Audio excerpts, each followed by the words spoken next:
temos o prazer de ter nosso irmão Rômulo, que irá nos ajudar hoje com as nossas reflexões. E antes de fazer a leitura inicial, eu gostaria de lembrar sobre as atividades sociais da casa. A sopa fraterna, que acontece todos os sábados à tarde, sob a coordenação do nosso irmão Sebastião. Quem puder colaborar com os ingredientes dessa sopa, é só falar com ele. E temos também a campanha do quilo aos domingos pela manhã. Quem tiver interesse de participar, procurar também falar com o Sebastião. Agora eu vou fazer a leitura inicial. É do livro Fonte Viva, capítulo 94, que tem como título Capacete da Esperança. O capacete é a defesa da cabeça em que a vida situa a sede de manifestação do pensamento.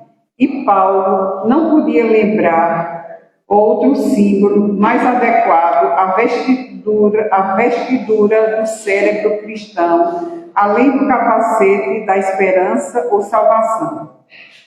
Se o sentimento muitas vezes está sujeito aos ataques da cólera violenta, o raciocínio, em muitas ocasiões, sofre o assédio do desânimo à frente da luta pela vitória do bem, que não pode esmorecer em tempo algum.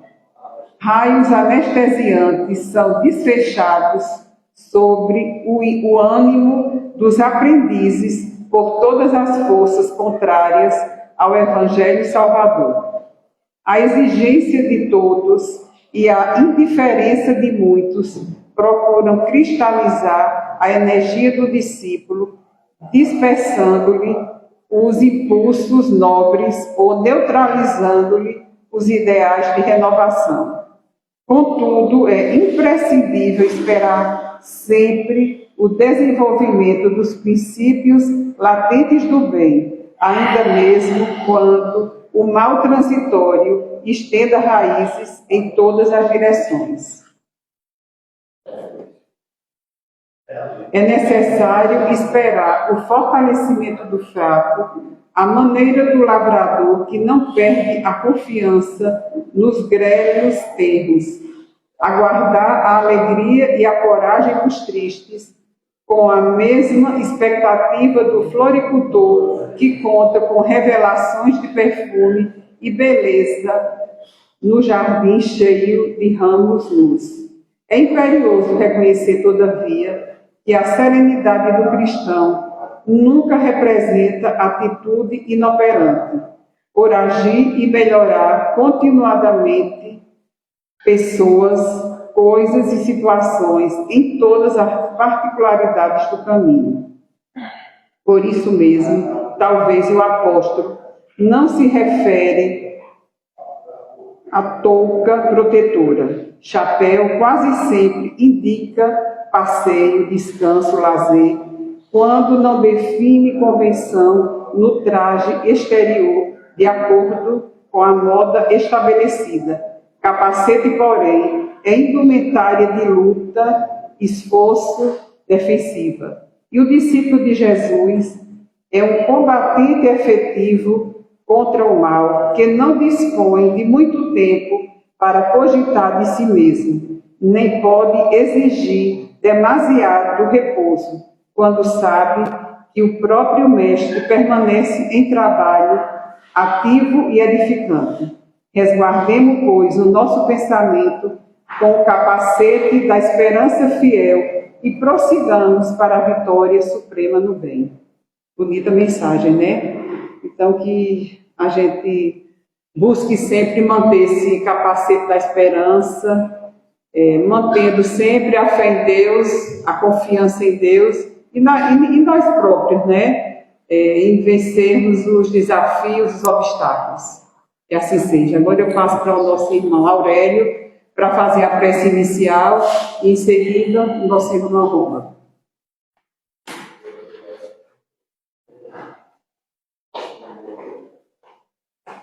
Boa noite a todos. Que a paz do Cristo nos envolva, inspire a todos nós nessa noite esta mensagem que será trazida e que tocará nossos corações. Vamos orar.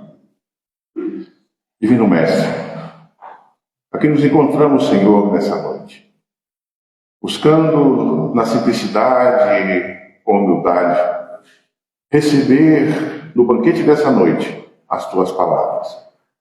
Que eles possam nutrir a nossa alma, edificando o nosso ser nesse caminho, a nos fortalecer diante dos desafios, mas muito mais, Senhor, que nós possamos ter sabedoria, discernimento, prudência e saber olhar com certeza os nossos passos para seguir os Teus caminhos.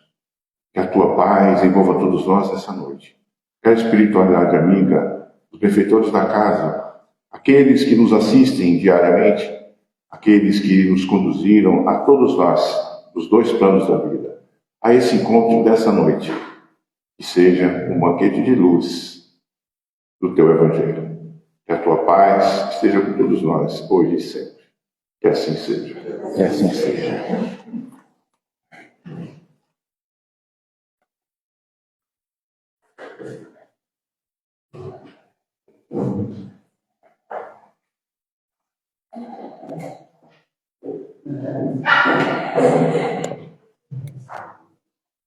Boa noite, gente. É uma alegria mais uma vez estar aqui.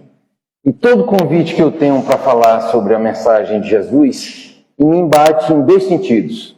O primeiro dele é de responsabilidade. Porque é uma responsabilidade muito grande quando a gente vai falar, quando a gente vai refletir, quando a gente vai discutir sobre a palavra do Mestre.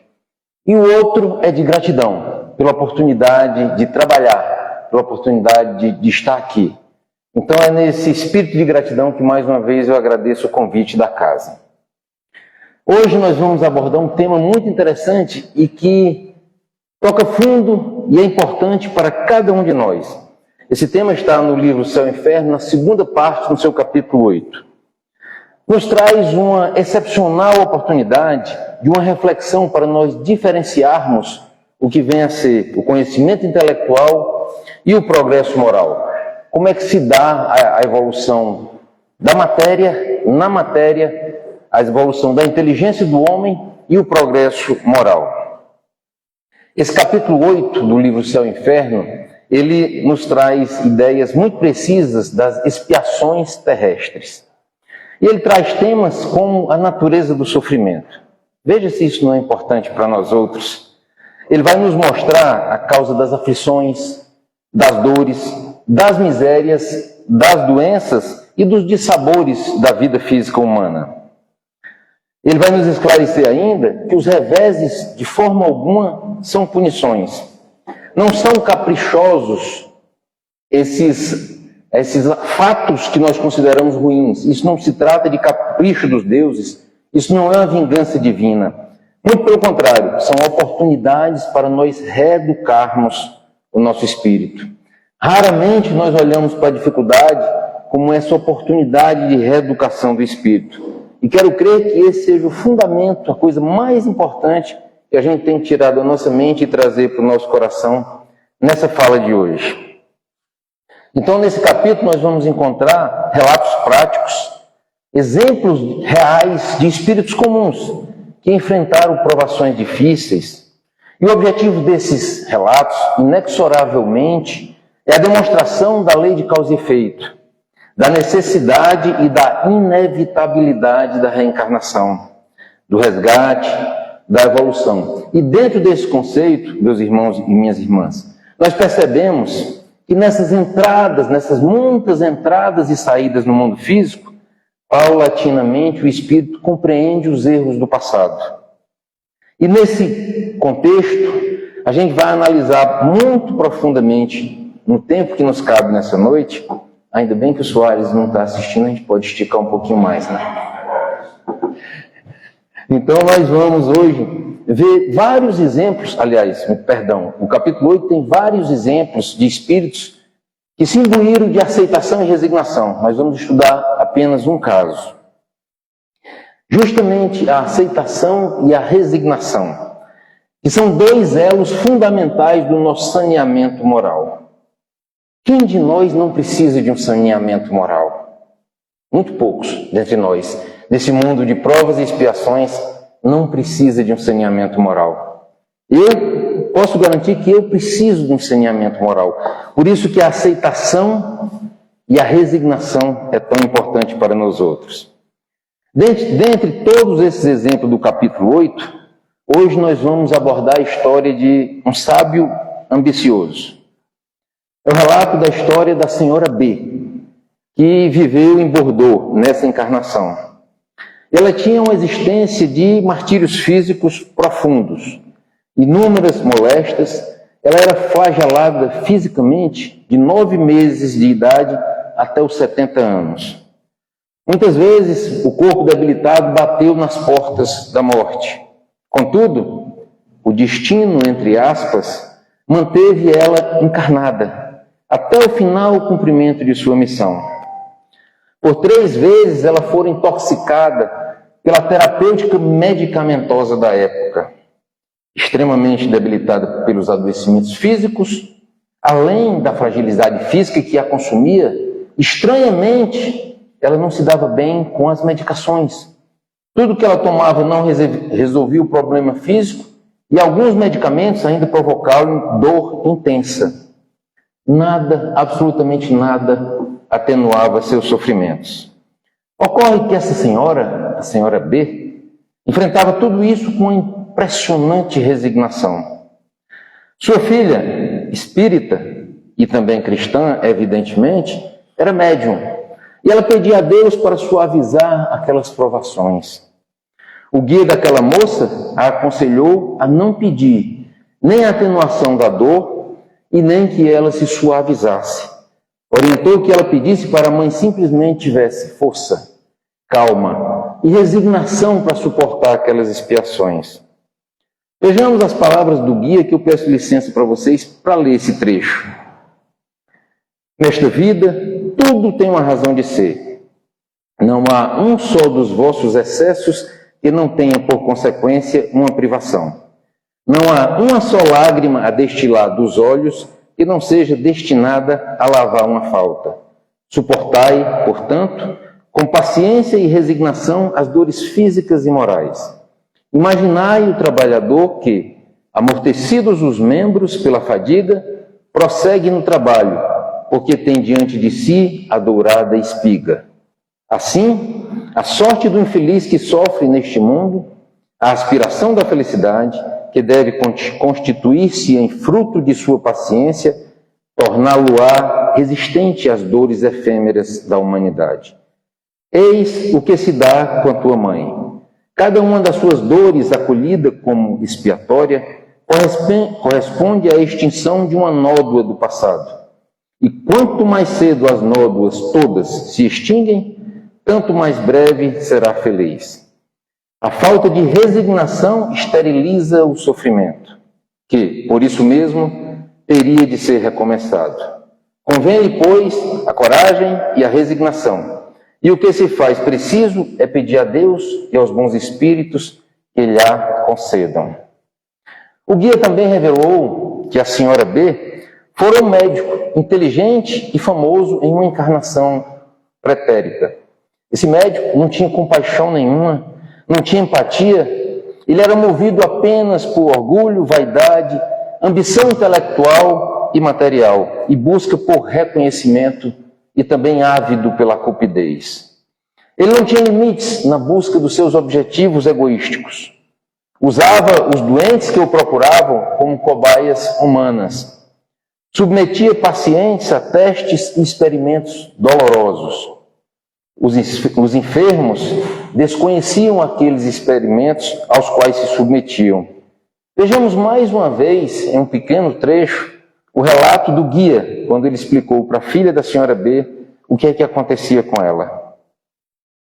Tua mãe foi, outrora, um médico que vivia no meio em que fácil se lhe tornava o bem-estar, e no qual lhe não faltavam dons nem homenagens, sem ser filantrópico e, por conseguinte, sem visar o alívio dos seus irmãos, mas, cioso de glória e fortuna, quis atingir o apogeu da ciência, para aumentar a reputação e à clientela. E na consecução de tal propósito, não havia consideração que o detivesse. Aos velhos, abreviava os dias, e aos jovens vigorosos, enfraquecia com ensaios tendentes a comprovar a ação de tal ou qual medicamento. E todas essas experiências eram tentadas sem que o infeliz paciente delas soubesse ou sequer desconfiasse. A satisfação da cupidez e do orgulho, a sede do ouro e de renome, foram os móveis de tal conduta. Foram precisos séculos de provações terríveis para domar este espírito ambicioso e cheio de orgulho, até que o arrependimento iniciasse a obra da regeneração. Agora termina a reparação. As provas desta última encarnação são suaves, relativamente às que já suportou. Coragem, pois, haverá justa recompensa à resignação, à paciência, à humildade. No final da manifestação desse guia, desse espírito elevado, evoluído, quero crer que ele traz uma mensagem para todos nós. É tanto que eu separei as últimas palavras dele, quando ele diz assim: coragem a todos vós que sofreis. Considerai a brevidade da existência material. Pensai nas alegrias eternas. Minha gente, quero crer que todos nós passamos por dores, todos nós sofremos, de uma forma ou de outra. Veja que recomendação maravilhosa. São válidas para todos nós que passamos por dificuldades. Depois de haver desencarnado, a senhora B deu seu testemunho perante a própria filha e também na Sociedade de Paris. Foram muitas comunicações. E nessas comunicações, ela mostrava-se já um espírito elevado, completamente depurado pela expiação no decorrer das encarnações. Quando nós falamos em expiação, a gente fala de dor e dificuldade. Então cabe-nos a análise de um ponto bem interessante. Será que a dor e a dificuldade só existem para expiar? E parece que não, meus irmãos. A dor tem 4 funções: educativa, probatória, expiatória e socorrista. Quero crer que a maioria de vocês já ouviu essas 3 primeiras funções da dor, mas nós vamos debater essa última também, que é a socorrista. A função educativa, normalmente escolhida por nós espíritos, quando já estamos em condições de escolher. Ela serve para quê? Como o próprio nome diz, para eu aprender. Então tem determinado aspecto da lei que eu vejo que eu estou vacilante. Então escolho aquela prova no mundo físico como forma de aprender mais rápido. A fase probatória, por vezes, também é escolhida pelo espírito, só que não mais para aprender. É como se fosse um teste do conhecimento. Eu já aprendi, eu já entendi. Agora eu quero aquela experiência na matéria, eu quero passar por aquela dificuldade para provar para mim mesmo se eu aprendi realmente a lição com relação à lei divina. E a expiatória ou reparatória quase nunca é a escolha do espírito. Normalmente é uma imposição da lei de causa e efeito. Aqui, a maior parte de nós acha muito ruim quando essa dor chega de forma de reparação de dívidas. Alguns dizem que é castigo, mas mais uma vez, de fato, é uma oportunidade divina. Como é bom nós nos desincumbirmos das nossas obrigações, não é verdade? Vejamos no mundo físico. Como é bom quitar aquela última parcela do cartão. Antigamente era o carnê, né? Quando eu comecei a falar disso, eu falava de carnê. A última folhinha do carnê pago. Como isso nos deixa alegre. Eu sou de uma cultura familiar que não gosta de dever. E eu advenho de uma família muito pobre, mas muito pobre mesmo. E o meu pai odiava prestação. O salário dele não pagava o colégio dos 4 filhos, porque ele fez questão de nos colocar no melhor colégio que tinha em Fortaleza. Então minha mãe fazia bolo, fazia coxinha para complementar o orçamento, ele arrendou uma cantina à noite, se virando nos 30, como se diz hoje. Mas ele odiava a prestação, mas tinha hora que não tinha jeito. E um dia ele teve que comprar uma geladeira. Lá de casa não prestava mais para nada. E ele comprou uma geladeira em 12 prestações. No decorrer desses 12 meses, Era comum a gente ver ele falando conosco e dizendo: pessoal, cuidado com essa geladeira. Feche a porta devagarzinho. Não arranhe a geladeira. Por quê, pai? Porque essa geladeira não é nossa, é da loja. Não é nossa. Então vamos ter cuidado. No 12º mês, isso foi, ainda hoje a gente comenta, meu pai já desencarnou, mas nós comentamos no âmbito da família. Ele chegou, abraçou a geladeira, deu um beijo nela e disse: agora ela é nossa. Então, gente, essa alegria por quitar as nossas dívidas é o que a gente tem com essas dores expiatórias, reparatórias. Então, diante disso, nós precisamos nos resignar. Porque senão a dor vai servir só para doer. Vejam que desperdício de energia. Então, se a dor chega e eu me revolto, eu vou ter que passar de novo por aquela dor para aprender. Então, diante daquela dor, precisamos nos resignar. Primeiro aceitar, entender que não é por acaso e nos resignar perante ela. Senão vamos gastar energia, quando deveríamos estar investindo essa energia gasta no nosso progresso espiritual. Como e a última das funções da dor, função socorrista, é sempre uma escolha do espírito. Sempre. Aqui o espírito assume dor e aflição em auxílio aos outros. Poderíamos pegar um exemplo de mãe, pai, irmão, mas vamos pegar mãe, que tem uma relação de amor toda especial com seus filhos. Aquela mãe que está na erraticidade e o filho está retornando, cheio de chagas, cheio de deveres a cumprir, cheio de compromissos a assumir, e vai ter que passar por muitas dificuldades, talvez a miserabilidade econômica, talvez uma deficiência física. Aquele rapaz, aquele homem, aquela mulher que vai trilhar aquele caminho, vai trilhar um caminho de muitas dores. Aquela mãe, compadecida daquele ser, resolve encarnar naquele mesmo núcleo de dificuldades.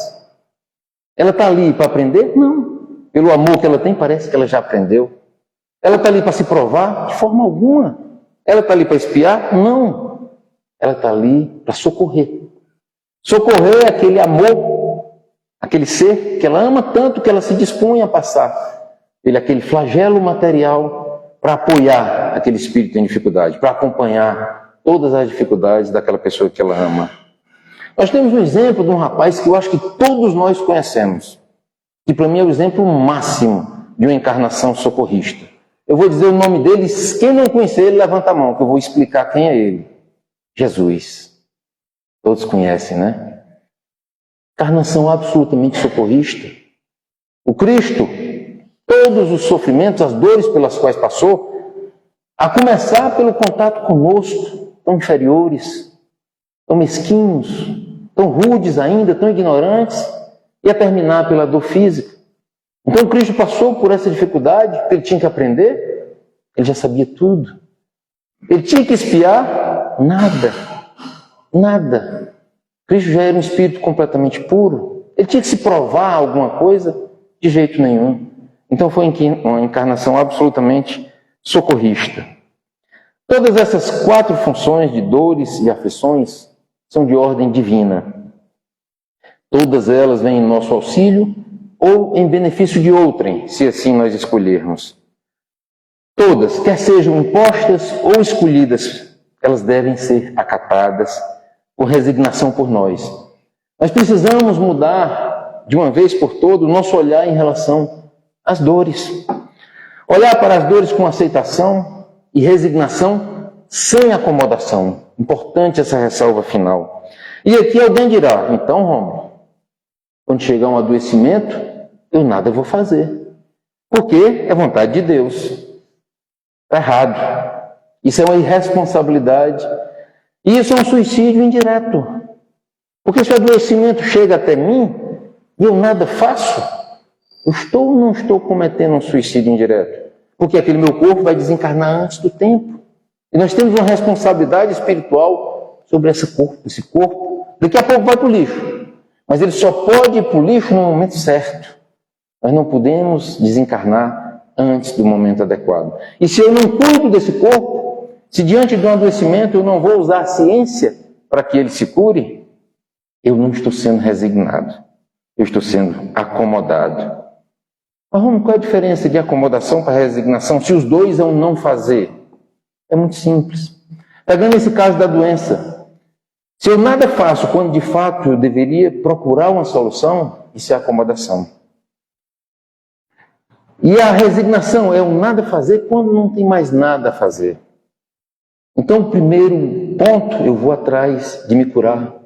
Eu vou chegar naquela dor e dizer, eu vou tentar fazer com que essa dor se afaste, vou procurar resolver aquilo, seja o abalo na saúde mental, físico, seja de que natureza for. Agora, se aquilo não larga do meu pé, tem uma razão para aquilo não largar do meu pé. Aí é a hora da resignação. É a hora que eu aceito aquele processo e sigo minha vida com paz, com harmonia e com serenidade. O caso da senhora B, indiscutivelmente, era uma dor expiatória, por conta da insensibilidade do passado e do mau uso do próprio conhecimento.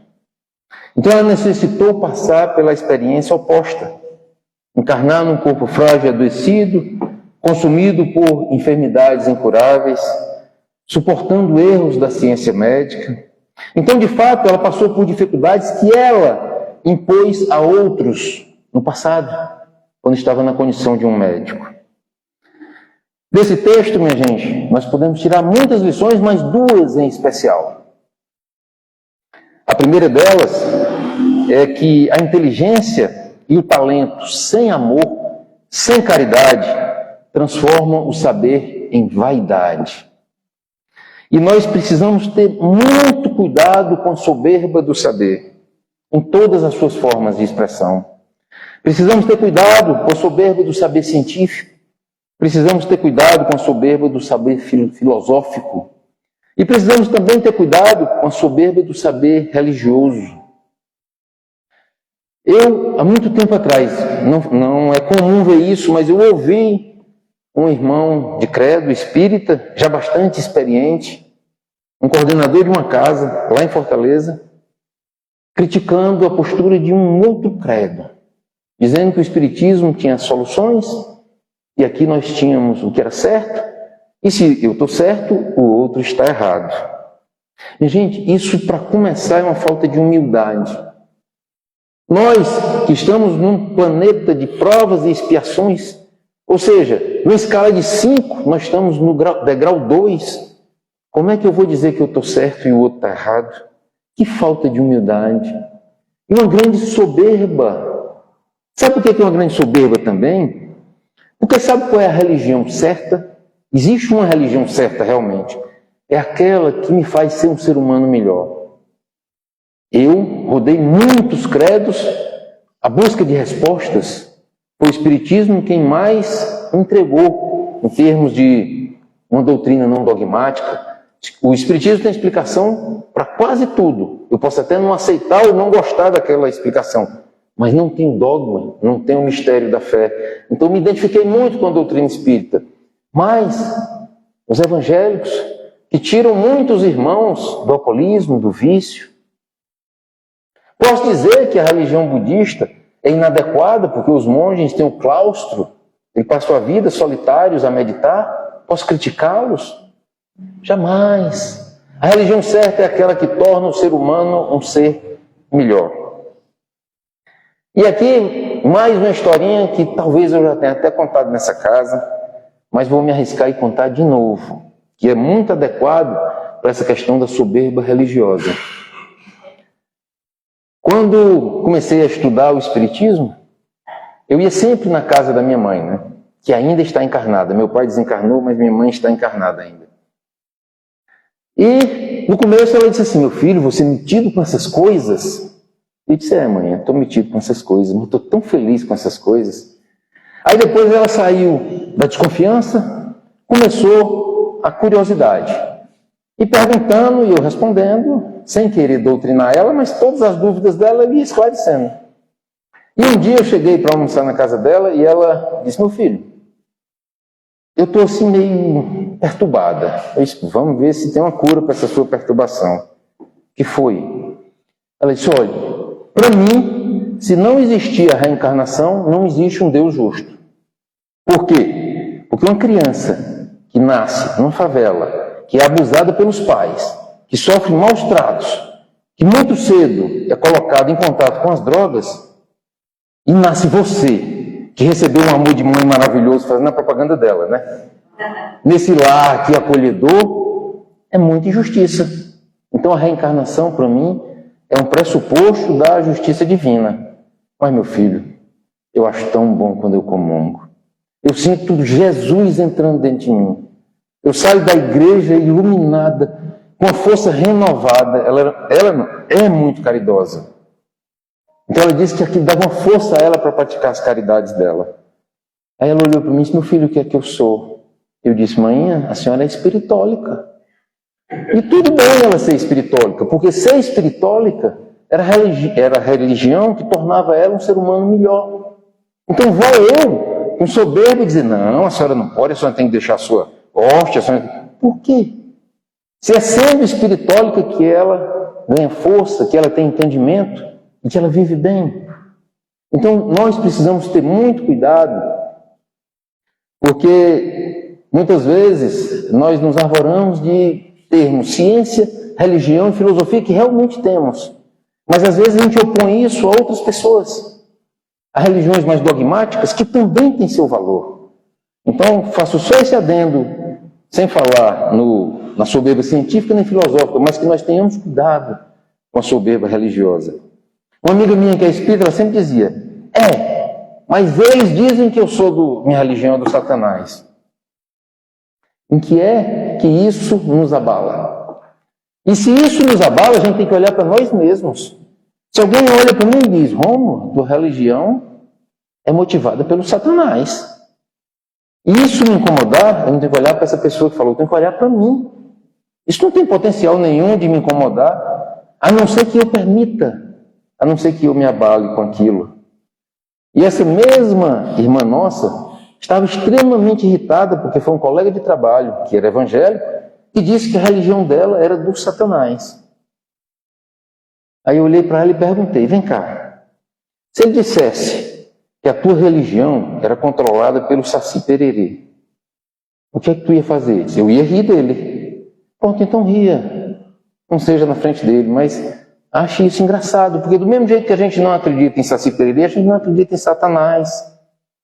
Não se deixe abalar por isso. E a lição 2, meus irmãos, minhas irmãs. A dor, aceita com resignação, ela limpa as imperfeições da alma.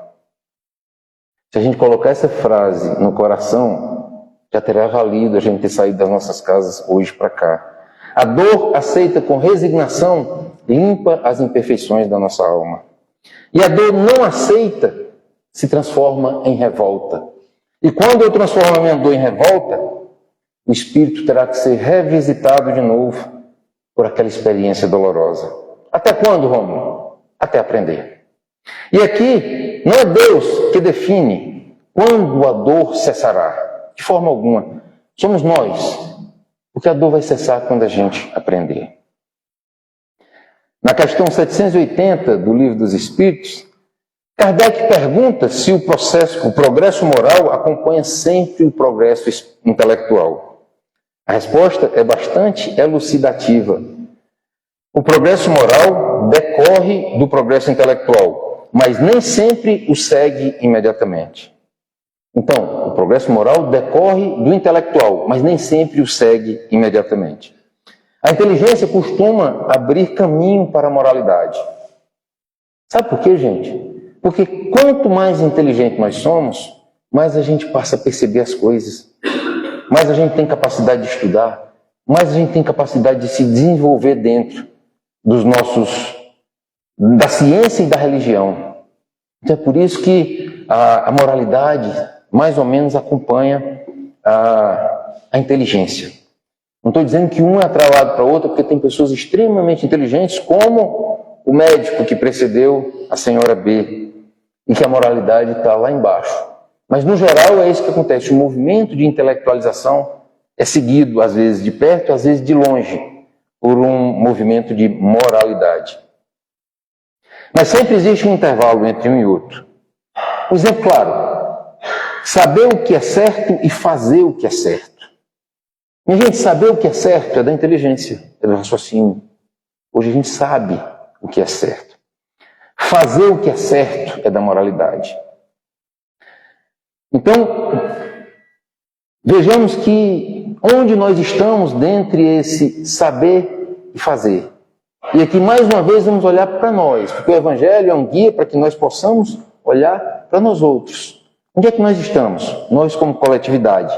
Não é para apontar A, B, nem C, mas só para nós percebermos, nós como sociedade, que já sabemos muito. Hoje, nós já sabemos muito de moral.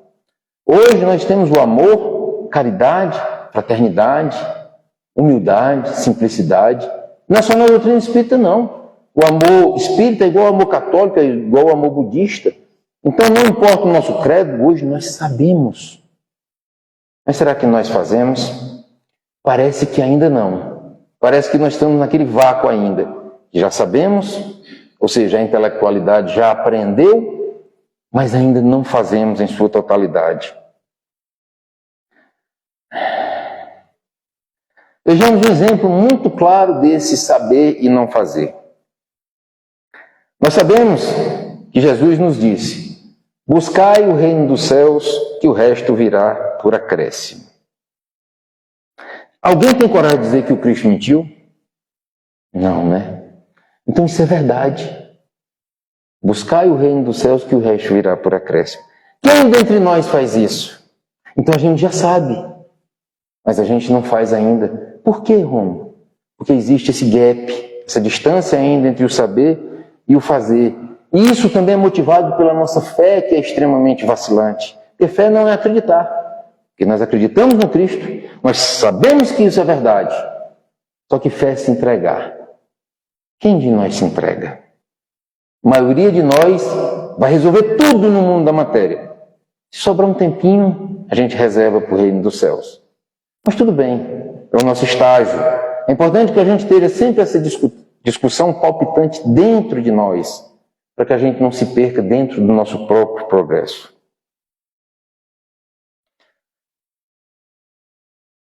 Nessa evolução da intelectualidade e evolução da moralidade, é como se fosse duas linhas. A primeira, que é da intelectualidade, ela avança muito mais rápido, e sempre foi assim.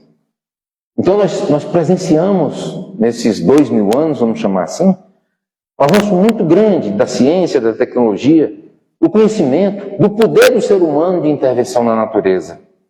Já a segunda caminha mais lentamente.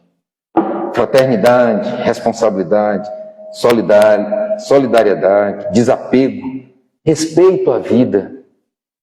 Quando essas duas linhas se afastam demais, aí eu enxergo um perigo. E um perigo que é grave. Porque o homem passa a possuir instrumentos muito poderosos por causa da intelectualização e não passa a possuir na mesma proporção um grau de maturidade moral para utilizar esses instrumentos poderosos. E isso gera um perigo. Um exemplo claro disso que demonstra exatamente qual é o perigo que se corre. A ciência descobre a energia nuclear, mas a moralidade é quem decide se ela vai ser empregada para produzir energia que tanto precisamos ou se vai ser empregada para destruição em massa. Lembremos mais uma vez que o sábio ambicioso foi um ser dotado de muita ciência para a época em que ele viveu, mas era portador de um retardo moral. Esse retardo moral, minha gente, decorre de uma cegueira que às vezes tapa os nossos olhos, cegueira que tem causa no orgulho. O orgulho é uma máscara sem buraco para os olhos. O orgulho nos impede de enxergar coisas que estão tão perto, são tão claras, tão evidentes. Então o orgulho nos impede de reconhecer que por mais que nós adquiramos em termos de conhecimentos em determinada encarnação, quase nada sabemos diante da imensidão da criação divina. Precisamos nos focar nisso. O orgulho nos impede de reconhecer humildemente o muito pouco sabemos. Precisamos revisitar as lições de Sócrates, que se considerou sábio por ter consciência da própria ignorância. Gente, estamos há 2000 anos do Cristo. Quero crer que agora nós começamos a descortinar os reais sentidos da mensagem evangélica do nosso Mestre. E tenho certeza absoluta que daqui a 10.000 anos a gente ainda vai estar a descobrir coisas novas, de acordo com a nossa evolução. Quando na erraticidade... Obrigado.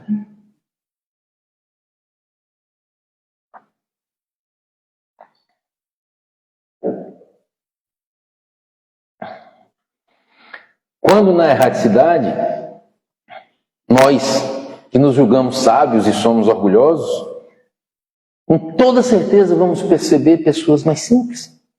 Aquele estudioso sem alarde, aquele que estava muito interessado na evolução moral, em situações de luz, de destaque muito maior do que nós outros que nos agarramos com orgulho.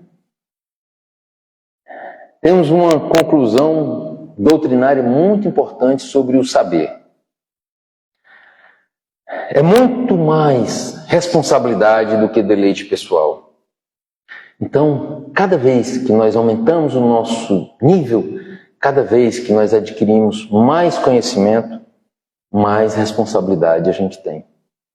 Isso é muito mais importante do que utilizar o conhecimento, a inteligência, para usufruto exclusivamente pessoal. Evidentemente que é lícito a todos nós utilizar a inteligência para o mundo da matéria, mas não esquecer que esse não é o objetivo principal. Essa inteligência, essa intelecção, essa capacidade de discernimento, ela existe primeiramente para nos olharmos e nos identificarmos como espíritos infinitos. Senão a gente inverte a equação e a gente se perde. Nós não somos um corpo que tem um espírito. Nós somos espírito eterno. E momentaneamente estamos dentro dessa vestimenta carnal. E lembrando que Jesus já nos ensinava: a quem muito foi dado, muito será cobrado. Então, gente, ter conhecimento aumenta a nossa responsabilidade espiritual no servir. Nunca tiremos isso dos nossos corações. Aí alguns daqueles nossos irmãos mais acomodados dirão: é melhor então não ter conhecimento. Eu já estou cheio de responsabilidade, pegar mais uma.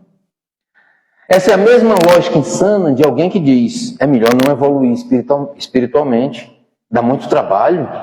As propostas de Jesus são muito difíceis, muito desafiadoras. Em ambos os casos, essa pessoa vai ser visitado e revisitado pela dor até aprender. Então, a despeito das pequenas possibilidades, dos passos na área da intelecção e na área da moralidade que a gente dá em cada encarnação, nós não podemos abrir mão de nos instruir. Sabe por quê, gente? Porque nos instruindo, a gente encontra um horizonte diferente.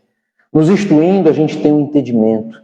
Nos instruindo, a gente sabe o porquê das coisas. E quando a gente sabe o porquê das coisas, a gente faz mais. A gente produz mais. A gente se transforma mais. Então precisamos conhecer o Evangelho do Cristo, que é a ferramenta para alavancar a nossa evolução espiritual. Por falar nisso, o Espírito de Verdade, no capítulo 6, item 5 do Evangelho segundo o Espiritismo, ele nos dá 2 conselhos. Amai-vos e instruí-vos. O primeiro, amai-vos, porque o amor está acima de tudo. Na linguagem, no verbo bonito de João Evangelista, Deus é amor. Então o amor está acima de tudo e de todos. Segundo, instruí-vos. Porque a instrução é uma fornalha para o amor também, para o perdão, para a simplicidade, para a humildade. Olhando para nós e fazendo aquelas perguntas desafiadoras, nós estamos buscando o necessário conhecimento? Aquilo que foi dito ainda hoje, buscar o reino dos céus. Será que a gente se contenta em buscar o reino dos céus, no meu caso, de preparar uma palestra aqui, outra por lá, e no meu cotidiano isso fica aposentado? Será que buscar o reino dos céus, para quem frequenta um centro espírita, é só ir lá uma vez por semana, depois vai para casa e a vida não muda nada? E, gente, ser espírita é, acima de tudo, se transformar. Ser espírita é, acima de tudo, deixar o homem velho de ontem e assumir um homem novo a partir de hoje. E quando ele termina? Nunca. Amanhã, o homem velho é o novo de hoje. Sempre se transformando. De acordo com a nossa capacidade emocional e espiritual. Nós só não podemos cruzar os nossos braços. Então, precisamos buscar esse necessário conhecimento. Quem não tem recursos para comprar a codificação, não tem problema. A Federação Espírita disponibiliza ela em PDF, pode ler no seu celular. Mas é importante que nós não nos distanciemos disso que é um manancial maravilhoso de transformação do ser humano. Se nós estamos buscando conhecimento, então vem outra questão. Como é que nós estamos usando esse conhecimento que a gente adquire com a doutrina dos Espíritos? Como é que nós estamos usando esse conhecimento no nosso cotidiano? Porque conhecer a doutrina espírita, conhecer o Evangelho do Cristo, não é só decorar toda a codificação, não é só saber todas as obras, não é ler tudo, é transformar a nossa realidade com base no Evangelho. Isso sim, esse é o nosso trabalho. Porque se eu encarno, eu intelectualizo toda a doutrina espírita e não me transformo, eu não fiz nada. Por quê? Porque eu nasci de um jeito e desencarnei do mesmo jeito. Que desperdício de encarnação. E uma missão que é comum a todos nós, sem exceção, é a missão do progresso. Cada um tem suas missões específicas, mas todos nós, sem exceção, nascemos com a missão de desencarnar melhor do que o que encarnamos. Concluindo, meu povo, o caso do sábio ambicioso nos convida a cultivar a simplicidade do coração. Os louvores terrenos e as glórias humanas, elas passam com o corpo. Pode prestar atenção. Passam com o corpo. O orgulho, egoísmo, os frutos do orgulho, os frutos do egoísmo, o fruto dos bens materiais, tudo passa com o corpo. Mas o progresso moral e as obras de amor acompanham a alma para sempre. Mais uma vez, gente, obrigado por essa oportunidade e que a paz do Mestre esteja sempre conosco.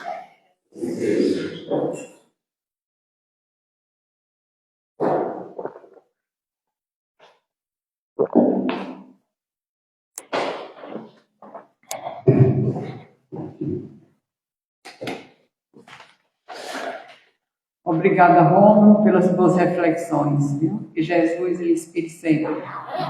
E agora vamos para os avisos. Amanhã, às 8 horas da manhã, temos o programa Espiritismo no Ar, ao vivo pelo canal do YouTube, apresentação de Soares e Silmara, respondendo perguntas e trazendo notícias do movimento espírita. E amanhã também temos o estudo da série psicológica de Joana de Ângeli, às 15 horas, online, em nossa página do Facebook e pelo YouTube, Conexão para a Luz, o facilitador José Soares. O estudo do ESG, amanhã às 16 horas, que é o estudo sistematizado da doutrina espírita, é o facilitador, o nosso irmão Aurélio Gama. E todas as segundas, com Rubens Ferreira, temos os esclarecimentos sobre as passagens do Evangelho, tratamentos e passes. E na quinta-feira, temos o estudo do projeto Espiritizar, às 19h30, online, em nossa página do Facebook e pelo canal do YouTube Conexão para a Luz, facilitador José Soares. E temos também o estudo das obras de Manuel Filomeno de Miranda, às 20h30, online, em nossa página do Facebook e no canal Extraindo Lições, facilitadora Silmara Melo. E agora eu passo a palavra para nosso irmão Rômulo, para a nossa prece final, e em seguida os passos individuais. Boa noite.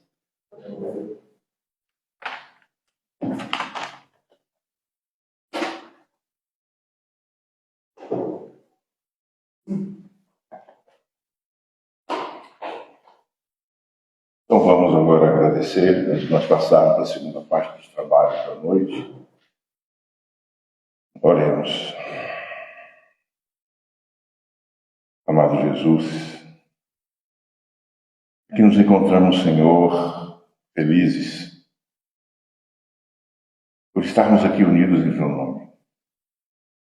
Quando nos dissestes que houvesse 2 ou 3 reunidos em Teu nome, que ali estarias, não podemos imaginar quanta alegria nos faz estarmos aqui unidos nessa noite, recebendo esse manancial de luz, de conhecimento, de aprendizado, mas ao mesmo tempo refletindo em nossos corações, no âmago de nosso ser, o verdadeiro sentido da sensibilidade de Tuas palavras e dos ensinamentos aqui trazidos. Que a Tua presença, Senhor, seja sempre a nossa inspiração, seja sempre o nosso guia diante dos nossos passos, das nossas escolhas, do nosso caminhar, da nossa jornada. Por isso, agradecemos mais uma vez por Tua presença em nossas vidas. Agradecemos a espiritualidade amiga e aos benfeitores espirituais e, no exercício dessa noite, auxiliaram, ampararam a todos os presentes dos 2 planos da vida. E assim, cheios de alegria, nós pedimos a vossa permissão para encerrarmos o nosso encontro dessa noite, sob o Teu amparo, para o retorno aos nossos lares. Que a Tua luz se faça presente em nossa jornada, ao longo dessa semana, sempre. Que assim seja. Que assim seja.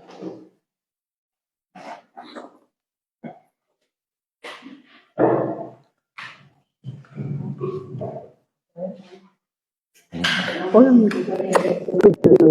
Que isso?